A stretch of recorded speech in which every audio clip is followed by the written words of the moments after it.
जलवायु परिवर्तन का बढ़ता खतरा। संयुक्त राष्ट्र ने सदस्य देशों से तत्काल कार्रवाई का आग्रह किया। हाल के दिनों में दुनिया भर में जलवायु परिवर्तन के गंभीर परिणाम दिखाई दे रहे हैं।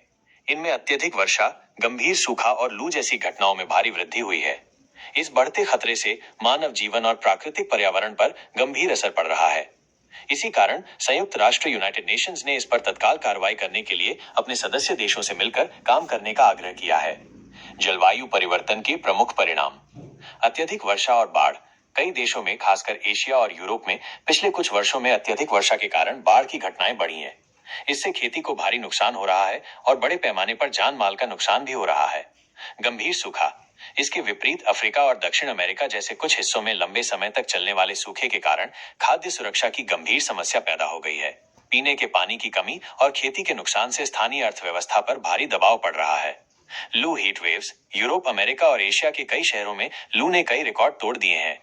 इससे हीट स्ट्रोक के कारण कई लोगों की जान चली गई है और प्राकृतिक पारिस्थितिकी तंत्र इकोसिस्टम पर भी नकारात्मक प्रभाव पड़ा है। समुद्र स्तर में वृद्धि।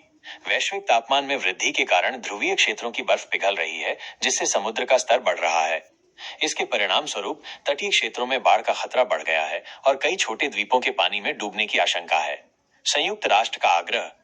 संयुक्त राष्ट्र के महासचिव एंटोनियो गुटेरेस ने इस गंभीर स्थिति पर चिंता व्यक्त की है। उन्होंने सदस्य देशों से कार्बन उत्सर्जन कम करने और नवीकरणीय ऊर्जा स्रोतों का उपयोग बढ़ाने के लिए तत्काल कठोर कदम उठाने का आग्रह किया है।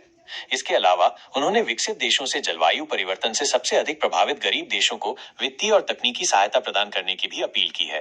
कुल मिलाकर जलवायु परिवर्तन सिर्फ एक प्राकृतिक आपदा नहीं है, बल्कि ये एक वैश्विक समस्या है। इस पर नियंत्रण पाने के लिए दुनिया भर के देशों को मिलकर काम करना बेहद जरूरी है। यदि इस पर समय रहते उपाय नहीं किए गए तो भविष्य में इसके और भी गंभीर परिणाम भुगतने पड़ सकते हैं।